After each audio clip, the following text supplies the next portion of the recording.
आज की इस वीडियो में हम बात करेंगे हमल के ज़ाया होने के बाद कितना वक्फा दिया जाए अगली प्रेगनेंसी में और अगली प्रेगनेंसी को कैसे प्लान किया जाए, उसकी क्या एहतियात होगी और क्या तैयारी होगी।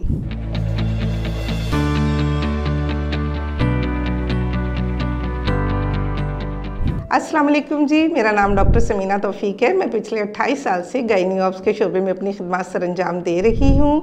मैं आजकल करंटली लाहौर जनरल हॉस्पिटल में इंचार्ज गायनी ओपीडी के तौर पर अपनी खिदमत सरअंजाम दे रही हूँ। इसके साथ साथ खैरुल बशर जौहर टाउन में इवनिंग में अपनी खिदमत सरअंजाम दे रही हूँ। आज का हमारा टॉपिक है उन ख़वातीन से मुतालिक जिनका हमल ज़ाया हो जाता है। हमल ज़ाया हो जाना ना सिर्फ ये कि जिस्मानी तौर पर, इसके साथ साथ ज़हनी तौर पर, नफ्सियाती तौर पर एक बहुत बड़ा ट्रॉमा होता है जिससे न सिर्फ वो खातून खुद गुज़रती है बल्कि पूरी फैमिली पर इसका असर होता है। हमल ज़ाया होने के बाद आप अगला हमल कैसे प्लान करें और कितना वक्फ़ा डालें, इसके लिए ज़रूरी है कि आपको सबसे पहले ये मालूम करना चाहिए कि आपका हमल क्यों ज़ाया हुआ है, ताकि जो हमल ज़ाया हुआ उसकी वजह को दूर किया जाए, आपका अगला हमल सेहतमंद बच्चे को जन्म देने वाले सफ़र की तरफ चले।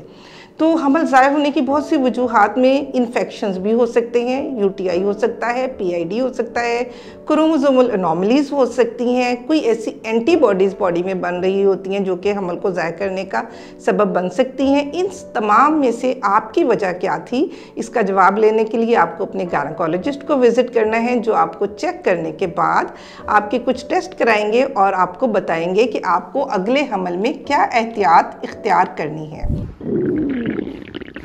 लगता है बाजार के खाने बहुत खाते हो। जी डॉक्टर साहब, मैं ये मेडिसिन प्रिस्क्राइब कर रहा हूँ, वो आप ले लेना। अब कोई भी मसला हो तो मरहम से डॉक्टर की ऑनलाइन कंसल्टेशन बुक करो, क्योंकि डॉक्टर से बात होगी अब घर पर। आप एक हमल से दूसरे हमल में कितना वक्फा दें। जब हमल ज़ाया हो जाए तो इसके लिए ज़रूरी है कि कम से कम 3 से 4 महीने का वक्फा अगले हमल में दिया जाए, ताकि आप जिस्मानी तौर पर इसके लिए फ़िट हो जाएं, ज़हनी तौर पर आप तैयार हो जाएं।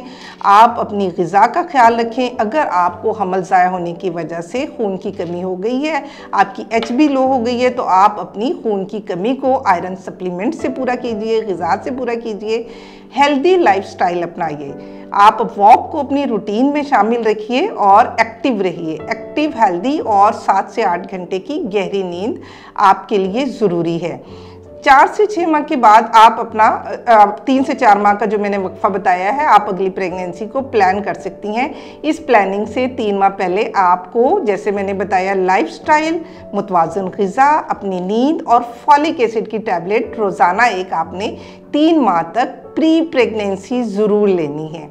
आप गायनेकोलॉजिस्ट से अपने विज़िट्स रखिए, फॉलोअप्स रखिए, ताकि आपको वो टाइमली एडवाइस कर सकें कि आप किस तरह से अपनी नेक्स्ट प्रेगनेंसी को हेल्दी तरीके से एक हेल्दी बच्चे को जन्म दे सकती हैं।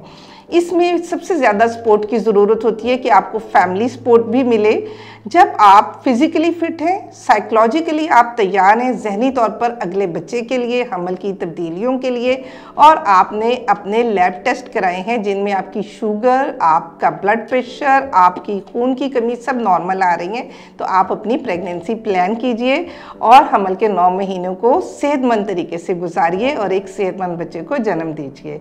अपना बहुत ख्याल रखिएगा। फ़ी अमानिल्लाह। अगर किसी सवाल के सिलसिले में आप रब्ता करना चाहें, अबॉर्शन से मुतालिक, नेक्स्ट प्रेगनेंसी से मुतालिक, आप marham.pk के through online as well as in clinic मेरी कंसल्टेशन बुक कर सकते हैं।